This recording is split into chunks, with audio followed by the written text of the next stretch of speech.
This After Effects tutorial is made possible by aejuice.com. In this After Effects tutorial, I will show you guys how to create a complex glitchy logo animation in After Effects without using any plugins. There are various different techniques that we will cover in this complete tutorial, so it's going to be super informative and fun. So with that said, let's jump into After Effects and get started.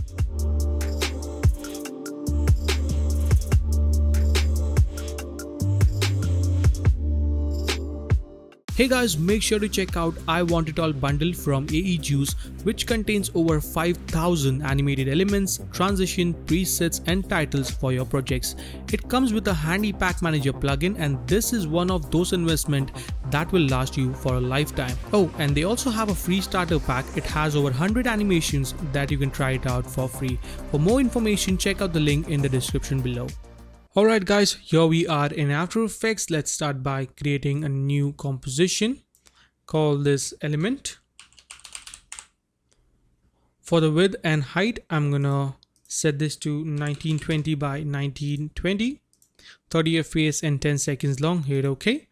And let's start building up the base of our element. So to do that, I'm going to select the shape layer tool and go ahead and select an ellipse. Alright, so we need the stroke all the way up to 1000 for now. So I'm going to keep it 1000 and let's create a stroke just like that. Go into the ellipse properties, ellipse path 1. Let's make some room right here. Alright, let's set this to around 1900. That should be good. And go into stroke properties. Create a keyframe on the stroke width. Also make sure your time indicator is at the very beginning. Then let's hit S to create a scale property on the scale and set this down to 0. Alright, let's select this, hit T so we can bring up the opacity. Create a keyframe at 100% opacity. Go one frame forward by hitting page down and set this to 0. Go one frame forward again and set this to 100. So here we are trying to create a nice flicker animation, and to keep the animation throughout the complete layer, what we can do is add a simple expression of loop out. So I'm going to hold Alt and click on the stopwatch. Let's type in loop out, open and close parentheses. And then let's select the layer, hit U so we can see all the keyframes. Let's go to 1 second. Alright, and set the scale amount really high to all the way up to 100 actually, and set this to 0, the stroke width. So basically we have this very cool looking animation. At the moment it looks pretty stiff, so what I'm going to do is I'm going to use a free After Effects script called Keyframe Wingman, which comes with Animation Composer. So I'm going to go into Windows and launch that up. So basically this script allows us to tweak the keyframes. Instead of going back and back again into the graph editor, you can tweak it directly from right over here. So I highly recommend you guys to go ahead and check out this free script. This is not a sponsored video. I genuinely use this script a lot in my animation. I'll mention the link in the description so you can go ahead and download it. So let's select the keyframes, unlink this and set this all the way up to 100 and set this all the way up to 0. So now if I select the keyframes and go into the graph editor, you can see we have the curve, and now you can easily adjust the curve using the script. So it saves you a lot of time. So let's see what we have, and that is what I am going for. Looking pretty nice. So I can go right here, hold Alt and close square bracket to cut that layer, hit Control D to duplicate it. Let's move this forward by maybe around 10 frames. Hit U and set the stroke width to around, let's go with maybe 150. Let's see. Yep, looking pretty nice. Okay, let's go right here, hit Control D to duplicate it, hit T and get rid of the keyframes from the opacity. Hold Alt and click on the stopwatch. Let's move this right over here.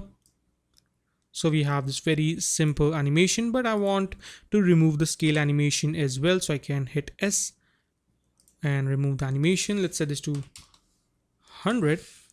Go right here. Okay, and let's bring down the stroke to around 5 pixels. Also, let's align this into the center. Make sure all our shapes are into the center.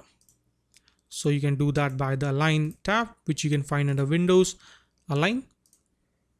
All right, let's select this. Make sure you don't have any animation.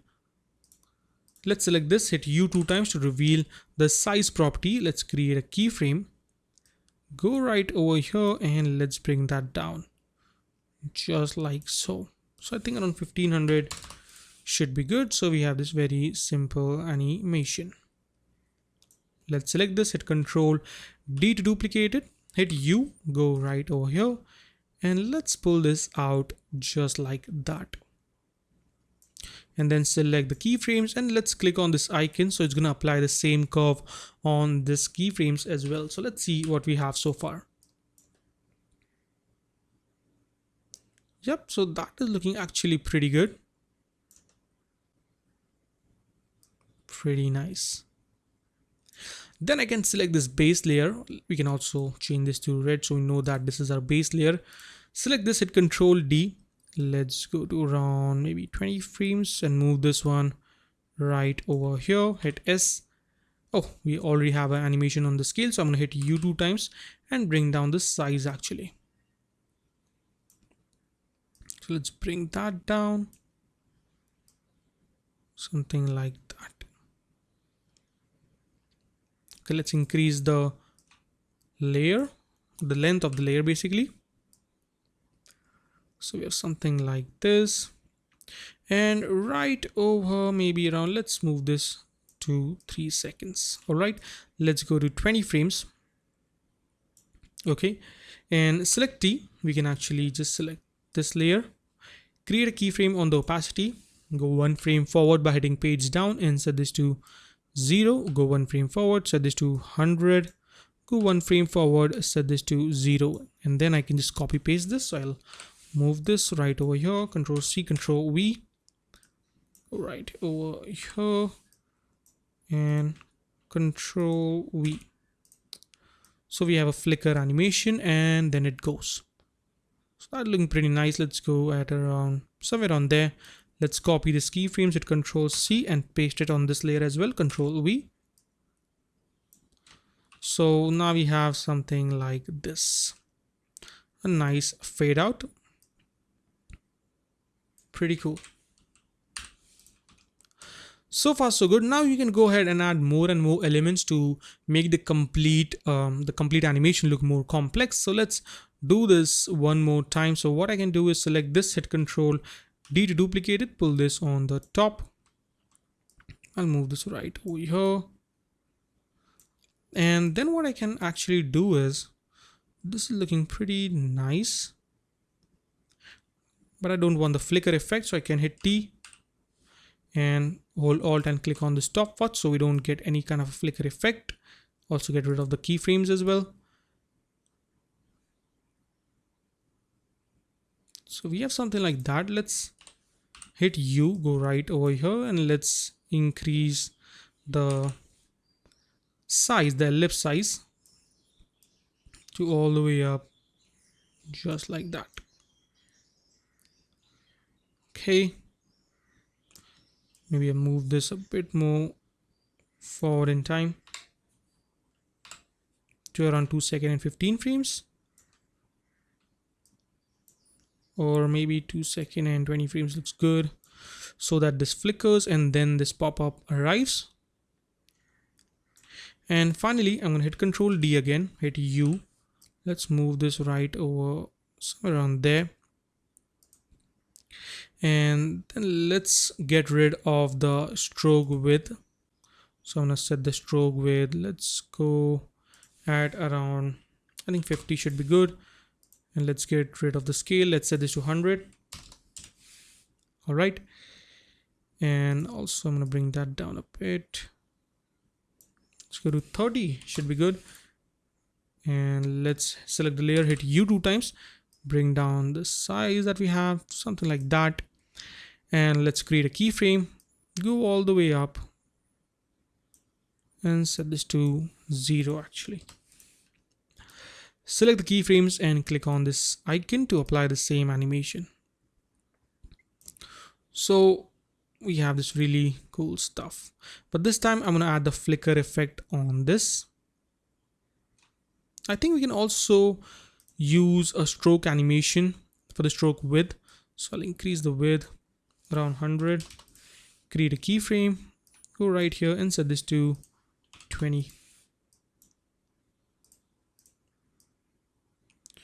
And then add the flicker effect. So what I can do is simply go and select the base layer, hit T, copy this, hit Control C, move this indicator, Control V. So we have a flicker out animation just like that. Pretty cool. So this is a base element. Now we can go ahead and start to add up some more things to make it look more complex. So the first thing that I'm going to do is select this layer and add a Venetial blinds on this. Double click to apply that up. Let's set this to 70 and this to 50. 50 is a bit too much. Let's go with 30 and set this to 45. So we have a little bit of variation, as you can see. Looks really cool. All right. Now let's go back into our main project panel. Let's create a new composition, which is gonna be our dual element. So I'm gonna call this dual element. Hit OK. Drag and drop in the element. Duplicate this. Hit Control D. Pull this forward by, I guess, 10 frames forward should work good. And scale this down to around 50%. So now you can see our shape looks a bit more complex than before. So I'm pretty happy with the look. Let's create a new composition, which is going to be our slice comp. Call this slice, hit OK. And now we're gonna cut up our dual element into some pieces. So to do that, I'm going to select the rectangular tool. We don't need any stroke, we just need the fill. And double click to apply that up. And let's divide the height 5 times. So I'm going to unlink this. And this is going to be 1920/5. That is divide by 5. And then we get this nice shape. And we can align it at the top using our align tool, just like that. And set the track matte. So if you don't see the track matte option, you can hit F4. Set the track matte to alpha matte. And there we go. Then I can just simply select all the layers, that is the 2 layers that we have, hit Control D to duplicate it and pull this shape just like that. So you can of course use the arrow keys to be a bit more precise, just like that. You can hit Control Shift H to hide the control layers, and then you can do this more precisely. Perfect. Let's do this one more time. Hit select both the layers, hit Control D. Select the shape layer, hit Control Shift H so we can see the control layers. Pull this down, or actually align it into the center just like that. Select this again, hit Control D. And I'm going to create 5 pieces or 5 slices of this. You can create more if you want to. So just try to, play around and have some fun. Select this again, hit Control D. Select the shape layer and let's pull this at the bottom. So now we have our slices. Now what I'm going to do is let's move 2 frames forward in time, or let's go 3 frames forward. So hit page down 3 times. Let's pull this one. Let's actually zoom this a bit. Then go 2 frames forward, 1, 2, and move this right over here. And now we should have a very cool and complex looking element. As you can see, this is looking very, very cool. Now you can anytime jump into the base element, that is our element comp, and you can do various different changes in them. You can add more shapes if you want to, and it will become more and more complex, kind of a procedural look, you can say. So that is looking super cool. Now let's go ahead and create our main comp, which is going to be our logo animation comp. Let's set the height to, let's set the width, let's set the height, to 1080. And then hit Control Y to create a new solid. And let's call this BG. make this black, hit OK, and drag and drop in the main slice comp that we have. So we have something like that. Looks pretty cool. You can also turn on the collapse transformation if you want to. That is looking super cool. I'm gonna select this, hit S and scale this down to around 75%. Let's select this, hit Control D and scale this one down to around 50%. So now you can see it looks a bit more complex, and the best part is that I can add a fill on this. So I can go into effects and preset, type in fill. You can also use a gradient ramp. That would look really cool. I'm gonna go with a nice orange color, and you can use it in a number of different ways. For example, you can keep the shapes just like that if you want, but if you want, you can do several different things. For example, I can select this, hit R and rotate this by 90 degrees, so we get a different looking design. As you can see,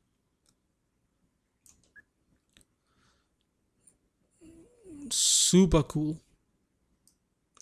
But what I'm going to do is I'm going to rotate this by 45 degrees and rotate this one by minus 45, so we get a really interesting animation. Let's select the first slice again, hit Control D to duplicate it, call this BG because we will be using them in the background. Let's scale this up all the way, just like that, around 100 should be good.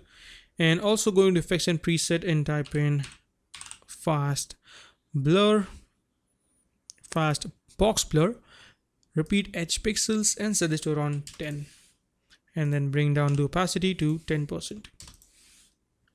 So we have this nice background animation as well, and as you can see, this looks super cool. Really nice. Also, to add a bit more style to the background, what we can do is let's create a new solid. So hit Control Y, call this overlay, and let's use the same orange color that we used. Hit OK, and then select the ellipse tool and create a mask just like that. All right, and then feather this up to all the way up to 1000, so we get this really nice fall off. As you can see, looks super cool. Let's pull this just like that. You can also select the mask, hit Control T and adjust this accordingly depending on the look you want to go with. Something like so. That is looking pretty nice. All right, let's select this. That is the overlay, hit Control D and rotate this by hit R and rotate this by 180 degrees, so we have one at the bottom, and let's bring down the opacity to 50%. Control Shift H, and now you can see we have this really nice look. Also, let's quickly add an opacity animation to our overlays. So at 1 second and 15 frames, I'm going to select both the layers, hit T, create a keyframe, go back and set this to 0. Let's hit F9 to easy ease them. Yep, as you can see, this is looking pretty nice. Now, one issue that you would face with this is, if I go ahead, you can see we get this kind of color bendings, which doesn't look really good. So what you can do is switch to 16-bit. So hold Alt and click on this. So it's going to switch to 16-bit, and then create a new adjustment layer. Call this noise, and let's add a nice noise effect on this. That should help us in fixing up the color bendings. Let's increase this to 3 and bam, there we go. Now, because of the YouTube compression, you may still see some bendings, but in the main project, all the color bendings are gone. Maybe I'll also bring down the opacity. So I'll go right here, bring that down to 25 and bring this down to somewhere around there. That is looking pretty nice.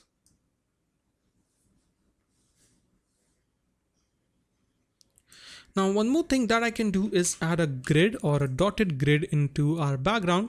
And to do that, I'm going to create a new solid. So hit Control Y, call this grid. All right, let's pull this at the bottom.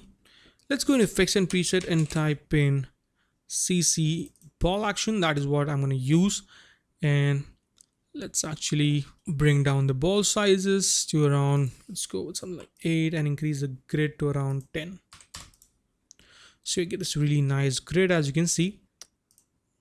Also, we can bring down the opacity. And actually, I'm going to go into layer, solid settings, and make this white. Let's increase the grid spacing to around 12, I think. And for the ball size, I can go with 6. I'm going to keep it very, very minimal. Let's set this to full so you can see the complete look. Also, we can animate the opacity of this as well. So let's bring that down to 25. I'm going to keep it very minimal, 15. Yep. Create a keyframe, go back and set this to 0. Hit F9 to easy ease them. So our complete animation is actually ready. All we have to do is add our logo to this and some text. So let's create a new composition, call this logo. For the height and width, I'm going to set this to 500 by 500, hit OK. Now you can use any logo that you want. I'm just going to use a text.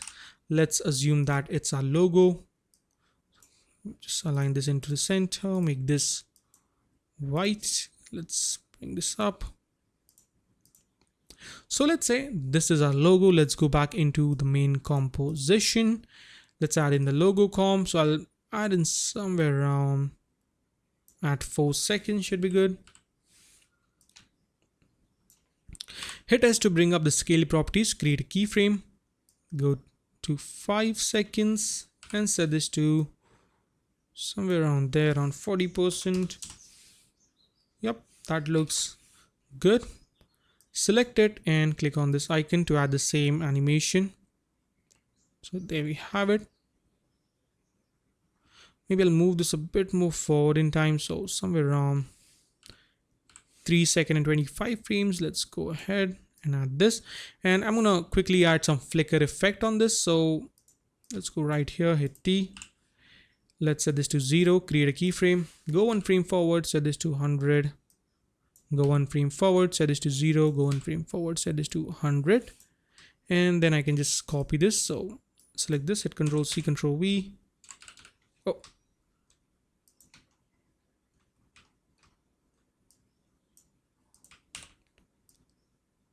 There we go. So now you can see we get this really cool effect. And finally, I can add some text. So I'm going to type in random glitch. Let's set this to around 30 pixels and align it. Yep.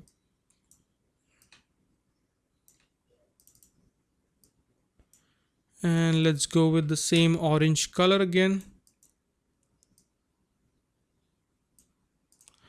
Looks really nice. And add some small animation to this. So select the layer, hit T to create a keyframe on the opacity, hit P, create a keyframe on the position, hit U, go forward right over here, bring that down and set this to 0. Select both the keyframes, apply the curve animation, and there you go. So now let's go ahead and preview our complete animation. And as you can see, this is looking super cool. Using some very simple technique, you can create this complex looking glitchy logo animation inside of After Effects without using any plugins. Now, one more thing before we wrap up is if you guys have a plugin called Deep Glow, which I came across lately, you can actually add some very nice glows onto this. So if I just maybe select the orange one, that is this one, go into effects and preset and type in Deep Glow. It's a bit more better than our usual or traditional After Effects glow, so you can use this. I highly recommend you guys to go ahead and check it out because this is super cool. And you can see it improves the complete look of the logo animation. Looks super cool. You can also add a really simple curves adjustment to this. And there we go. So that is a wrap for today, guys. I hope you enjoyed this tutorial on creating the glitch logo animation. I know the video is a bit long than usual, but there were so many different steps that we need to cover. So because of that, the video came out to be a bit long. I hope you guys enjoyed it. If you did, make sure to subscribe, comment, and like. And yeah, I'll see you guys in the next video. Till then, take care and always stay raw, stay creative, stay home, stay safe.